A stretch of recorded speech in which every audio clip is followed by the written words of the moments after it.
Allez, salut à tous et bienvenue sur InfoCatch. Allez, on est parti donc pour les news WWE. Voici le sommaire. On va parler du cas donc de AJ Lee. On reviendra sur Clash in Paris de ce week-end. On parlera également aussi donc de la WWE qui va débarquer sur Netflix France et on conclura cette vidéo news avec nos commentateurs Christophe Ajus et Philippe Chiraud. Pour cette première news, parlons du retour immédiat de AJ Lee. En tout cas, c'est ce que nous annoncent plein de sites américains que AJ Lee sera de retour. Apparemment, ça fait plusieurs semaines, voire même plusieurs mois que la WWE est en contact avec AJ Lee pour un potentiel retour. C'est un petit peu ce qu'on a vu du côté donc de Clash in Paris et du Raw de cette semaine où on a vu que Becky Lynch est impliquée maintenant donc dans la rivalité opposant son compagnon Seth Rollins face à CM Punk, et on sait que CM Punk est en couple avec AJ Lee, que ça fait des années qu'on n'a plus vu AJ Lee sur un ring, et donc voilà pourquoi on a impliqué Becky Lynch donc dans cette rivalité pour avoir le potentiel retour de AJ Lee. En tout cas, ce qu'on nous annonce aussi en comprenant CM Punk de ce qu'il nous a dit du côté du dernier épisode de Raw, il nous a dit où a lieu le prochain épisode de SmackDown. Et on lui a répondu que c'était du côté de Chicago. Becky Lynch et Seth Rollins ne sont pas annoncés donc pour le prochain épisode de SmackDown, mais il n'est pas impossible qu'il soit annoncé, sachant qu'en plus du côté de Chicago, c'est là où réside AJ Lee et CM Punk. Donc on verra bien en tout cas ce qu'il se passera. En tout cas, moi j'ai hâte de revoir le retour de AJ Lee, et il faut également aussi savoir que apparemment la WWE nous prépare un match mix pour leur prochain pay-per-view du côté donc de Indianapolis ce 20 septembre 2025 lors de leur pay-per-view WrestlePalooza, donc entre bien sûr d'un côté Seth Rollins et Becky Lynch et de l'autre AJ Lee et CM Punk, et elle ne devrait apparemment pas être présente uniquement que pour cette rivalité là. Elle devrait être également aussi présente donc pour d'autres rivalités, potentiellement aussi pour pourquoi pas partir en 1 contre 1 contre Becky Lynch. En tout cas, moi j'ai hâte de voir le retour potentiel de AJ Lee. Ça fait des années, comme je l'ai dit, qu'on n'a plus du tout vu AJ Lee du côté de la WWE, ancienne championne des divas.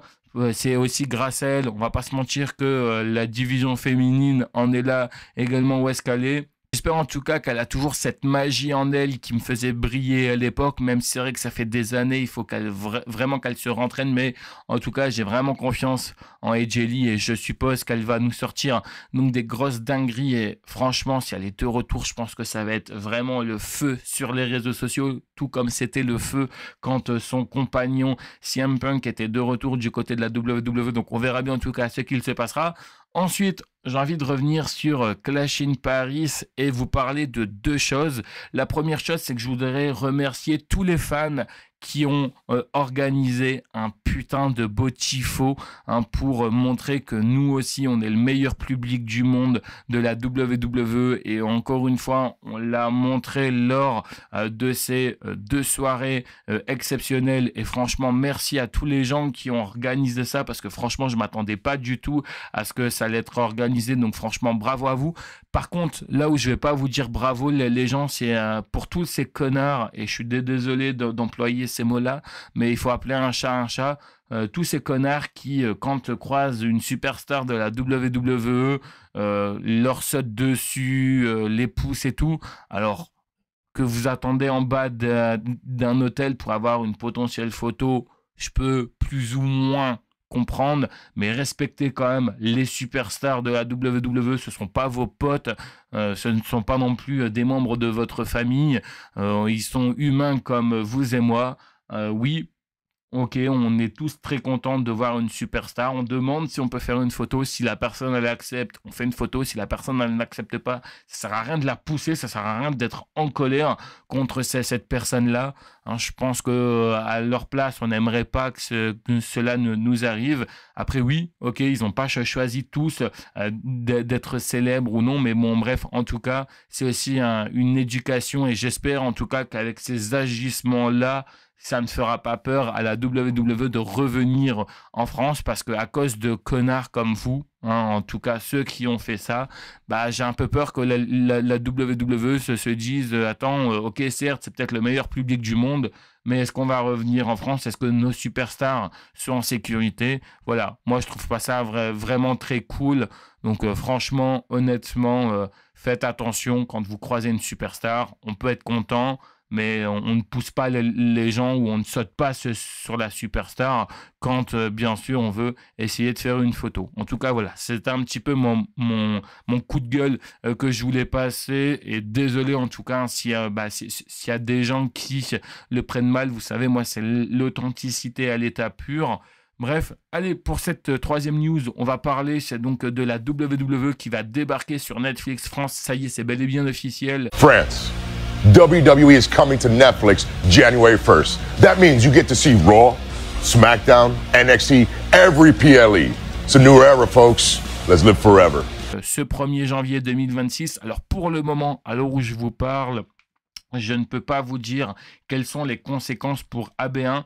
Est-ce que AB1 diffuseront toujours Raw, SmackDown et NXT? J'en ai aucune idée parce que faut savoir que sans VPN, on ne peut toujours pas suivre actuellement la WWE ici en France. On a beau taper WWE, on tombe sur des documentaires, mais on ne peut pas regarder ni Raw, ni SmackDown, ni NXT en direct et encore moins les pay-per-view sans VPN. Alors qu'à partir de 2026, ça va être possible. Donc on verra bien. Pour l'instant, je n'ai pas plus d'informations. Mais en tout cas, tout ce que j'ai à dire, c'est que ça serait un petit peu dommage que AB1 perde les diffusions de Raw, SmackDown et NXT, sachant que tout le monde n'a pas la possibilité d'avoir Netflix.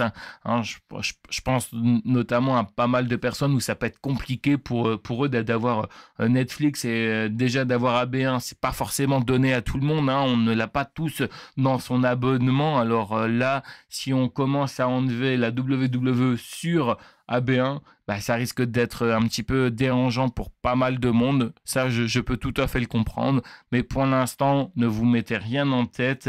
On n'a pas plus d'informations. Dès que j'ai plus d'informations, vous pouvez bien entendu compter sur moi pour que je vous donne cette info. Ou même si jamais vous l'avez, n'hésitez pas à me la communiquer dans l'espace commentaire. Mais pour l'instant, je n'ai rien vu sur ça. Donc on verra bien ce qu'il se passera. Et on conclut cette vidéo news avec nos commentateurs Christophe Ajus et Philippe Chéreau. Et plus particulièrement pour l'instant de Philippe Chéreau qui nous a dit que honnêtement concernant ce week-end Clash in Paris, il a été bluffé comme jamais. On a montré à la WWE qu'on était un énorme, très bon public.